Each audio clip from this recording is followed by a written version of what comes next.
A few weeks ago, I filmed this video. And the basic premise of it was simple. When you ignore a narcissist, you are in effect interrupting their supply. And for them, this is horrifying. So they react accordingly to try to get that supply back. It's basic psychological reactance, which according to our Lord and Savior Wikipedia is something that occurs when you attempt to limit someone's choice of response or range of alternatives. Basically, you take away the narcissist's supply, i.e. the thing they need to function, and they're going to do everything in their power to try to get that thing back. And that's when I started talking about the 5 traps: love bombing, cold empathy, guilt, anger, and persona of transformation. Now remember, at this point, at least in the video I did, a narcissist hasn't realized that they've lost you forever. They still think there's this itsy bitty chance that they can pull you back in as their primary source of supply. So as you continue your silence with a narcissist, they're going to continually spring these traps in an effort to bring you back into the fold. And as I so eloquently put in my earlier video, while you may not think it, the traps that they spring are incredibly effective at pulling you back into the narcissistic abuse cycle. But what happens if you dodge all the traps? Well, that's what this video is about. Put simply, the narcissist is going to spiral out of control. Now, before we get started, I have a theory that I want to run by you. And to properly explain this theory, I need to get a little bit nerdy. While I was in high school, one of my favorite TV shows at the time was Buffy the Vampire Slayer. I'm like an uber nerd about it. Like every 2 years, I'll do an entire rewatch of the series and rank the seasons from most liked to least liked. And every single year, my ranking changes. And yes, I own every single season of it on DVD. 1, 2, 3, 4, 5, and 6 and 7. Anyways, in season 2 of Buffy the Vampire Slayer, we are introduced to this guy right here. Spike. He's a vampire. And towards the end of the season, Spike delivers a rather interesting line. He says, "There are billions of people walking around like Happy Meals with legs." Now, as crazy as this is going to sound, that line perfectly describes how narcissists view sources of supply, or just the general population. They don't view you as a person. They view you like a happy meal with legs. It's just that rather than eating you like a vampire, they use you for fame, notoriety, attention, sex, money, you name it. But let's stick with the happy meals with legs analogy here for a moment. Generally speaking, a narcissist will have a primary source of supply and multiple secondary sources of supply. But my argument isn't to deconstruct this idea, rather it's to limit it a bit. Let's say my boy Spike here had it right. Narcissists view people like Happy Meals with legs. Well, if that's true, then it's likely that a narcissist's supply isn't infinite. They can only handle a certain threshold of supply before it's filled up.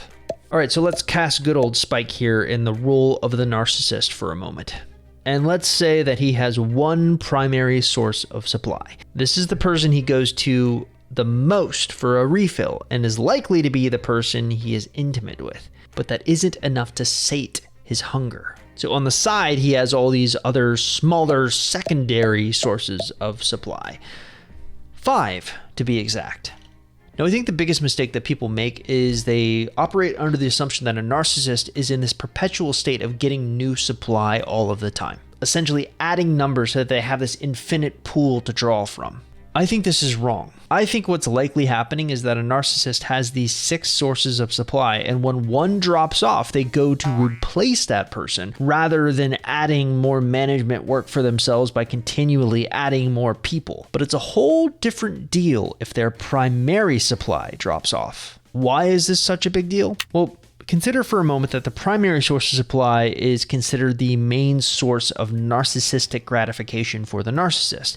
It's their cornerstone of their emotional and sometimes physical sustenance in terms of ego reinforcement. A narcissist doesn't freak out when they lose a secondary source of supply. They're charming. They can easily replace that by filling the position. But the primary source, that's not so easy to replace. And this is where the spiral begins. And it's going to happen across 4 main stages. So the first stage is really a failure to promote secondary supply. All right, so we have Spike the narcissist. He's just lost his main source of supply. So he does what you pretty much expect him to do. He looks to his secondary sources of supply to promote one of them to the position of the primary source. But here's the thing about secondary sources of supply. They're not really up to the task. And that's a little bit by design. Most of the time, you're going to find that secondary sources of supply for narcissists come from acquaintances, colleagues, social media followers, or any in the broader social circle. The interactions that narcissists will often have with them are superficial compared to those of the primary supply. And as a result, the expectations placed on the secondary sources of supply is lower. These relationships are more about quantity than quality. Hence, that's the reason in this example, there are 5 secondary sources of supply and only 1 primary source of supply. And this got me thinking. In my last video on narcissism, I made a pretty bold statement. I made the claim that most people like to be able to say that they were in a relationship with a narcissist, or at least that they were aware of that fact. But I don't think that's the case. I don't think many people realize it until they have broken away from the narcissistic abuse cycle. Now, that statement was predicated under the assumption that we were talking about only primary sources of supply. Someone who is a secondary source of supply for a narcissist may have no clue that they are even a secondary source of supply at all. Thus, many secondary sources of supply won't be a great fit for that primary spot. So at this point, a narcissist has 2 choices that they're faced with, and that's really where stage 2 of our spiral comes into play, the choices. Okay, let's go back to Spike. Spike has lost his primary source of supply. He's failed to replace it with secondary sources, and now he's faced with 2 choices. Number 1, he can either seek out a whole new primary source of supply, or number 2, he can get the old primary source of supply back. Now, usually what you tend to see happen is that narcissists will try to find a new supply, and then if that fails, they attempt to suck their old primary source of supply back via the Hoover method of the narcissistic abuse cycle. And it's here I want to stop, because in my research for this video, I came across something that really no one's talking about, or at least people haven't talked about. A narcissist is hunting a very specific type of person to hold that primary source of supply slot. Let's play a game. Let's create the perfect primary supply for a narcissist. Now, generally, the perfect supply will have 6 specific characteristics. It will be someone who has a high admiration tolerance, meaning it's going to be an individual who is willing to vocalize their admiration and provide this constant positive reinforcement to the narcissist's ego. Then, of course, you have someone that you need to kind of be a little submissive and dependent. A person who is submissive or emotionally dependent is often preferred because they're easier to control, and they're less likely to challenge a narcissist's authority or self-perception. Then there's the status and prestige. Individuals who can enhance the narcissist's image or status through their own attributes like beauty, social status, wealth, professional success are often highly sought after. You also have to have someone who's willing to sacrifice. Narcissists often prefer primary supplies who are willing to put the narcissist's needs above their own, sacrificing their own desires, ambitions, or well-being if necessary. And this willingness to sacrifice is actually seen as like this proof of loyalty and love, which ultimately just feeds the narcissist's ego. Then, of course, you want someone empathetic. People who are like this are inclined towards caretaking and become perfect targets as primary supplies. Their natural tendency to care and see the best of people make them vulnerable to the manipulation and exploitation that a narcissist will so often use. Then you have resilience to abuse. Kind of an odd one to think about, but think about it for a moment. Ironically, narcissists prefer someone who show a high tolerance to emotional abuse or neglect. This resilience allows the narcissist to continue their abusive behaviors without immediate repercussions, which ensures a more stable supply of narcissistic gratification. Here's the point. Our good friend Spike, he's not really finding it easy to replace that primary source of supply, so ultimately he decides to key in on the old source of supply. And that's where we get to stage 3. Stage 3 is all about the traps. Like I said at the beginning of this video, I did another video that was essentially all about this one stage. Now, this entire stage can be basically summed up with one simple phrase. When a control freak loses control, what do? Well, they do everything in their power to get that control back. You ever played the original Mario game? Not the new stuff, but like the old school Super Nintendo versions. 2-bit Mario. That's a little how I view this stage. So imagine for a moment that for this example, you are Mario and your sole goal is to get to the end of the level to get to that flagpole. The problem is that there's quite a few obstacles in your way, like this one, that stupid little extending flower that comes out of the pipe and tries to bite you. Of course, it's not just this one extending flower that you need to avoid. There are 4 more on top of it. This is always how I view narcissistic traps. As you approach the end of the level to attempt to get to the flagpole, they spring these traps. If one fails, well, no big deal. There's always another trap around the corner. And it's usually not a simple matter of just ignoring a narcissist. In fact, in many cases, this just causes them to double down and want to get you back even more. So let's go through these 5 traps really quickly. You've got the love bombing trap first. Then, of course, you have cold empathy. Then guilt. Then anger. And then there is the persona of transformation. Now remember, the goal of all of these traps is to pull you back in as their primary source of supply. But let's say you avoid all the traps. You get to the flagpole. You won, right? Well, no. There's still the final meltdown on the horizon, and this is where stage 4 comes into play. All right, after failing to secure secondary supply, after making incredibly desperate choices and setting traps that fail to ensnare the primary supply, the narcissist faces the ultimate threat to their ego: public exposure and the loss of control over the narrative.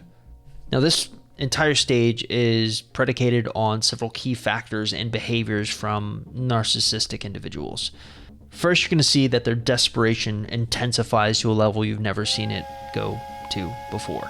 Good old Spike's actions have become increasingly erratic and desperate.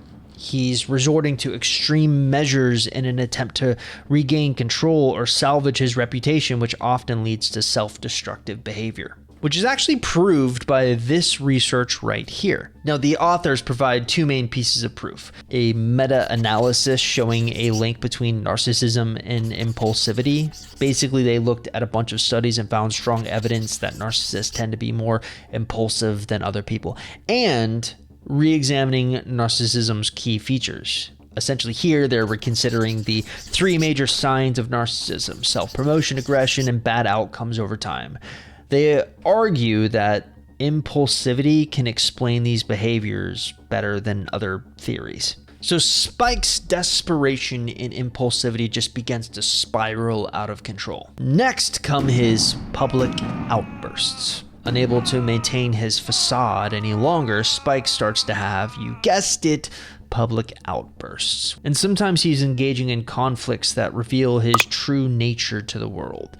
Now, this can include things like social media meltdowns, public arguments, sometimes even legal disputes, which of course leads to a deterioration of social and professional relationships. So as Spike spirals, the collateral damage often includes the loss of key social and professional relationships. Friends, family, and colleagues may begin to distance themselves after witnessing the narcissist's behavior, which further isolates them.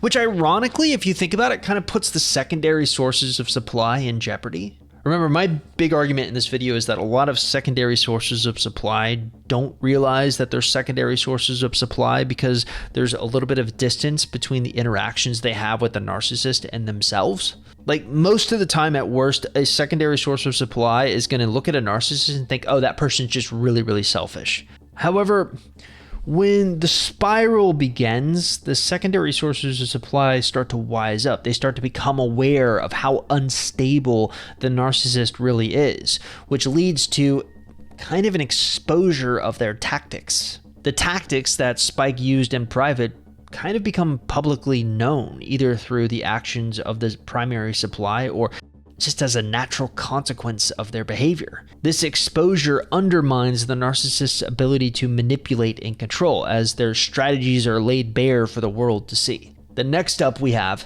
the potential for self-reflection. Spike is ultimately faced with the consequences of his actions. He hits a low point that prompts a moment of self-reflection. However, true change is rare without professional help, as narcissistic personality disorder is a deep-seated issue. And sometimes it can lead to possible shifts in his behavior. In some cases, you may find a narcissist attempts to rehabilitate their image or adapt their strategies for manipulation. And it can lead to a little bit of a temporary change as they try to regain control or find new sources of supply. But this brings up the age-old question: can narcissists ever change? So in theory, it's possible for narcissists to undergo change. The behaviors associated with narcissism are theoretically understood as maladaptive responses formed in reaction to ongoing trauma, which often stem from childhood experiences. Now, these behaviors don't emerge without cause, and this understanding alone suggests that these behaviors can be reversed, yet there's not enough research out there on it. For example, I had no problem finding this research on BPD, which basically argued that during a 10-year period of follow-up, 91% of individuals achieved at least a 2-month remission with BPD, with 85% achieving remission for 12 months or longer. Yet there's no research out there like this on narcissism. And I actually think that's a shame. It leaves a significant gap in our understanding of how they operate and what works to help them heal. For now, though, my best piece of advice is that when you start to see a narcissist spiral out of control, your best bet is to avoid. Stay out of their way. You'll be better off for it.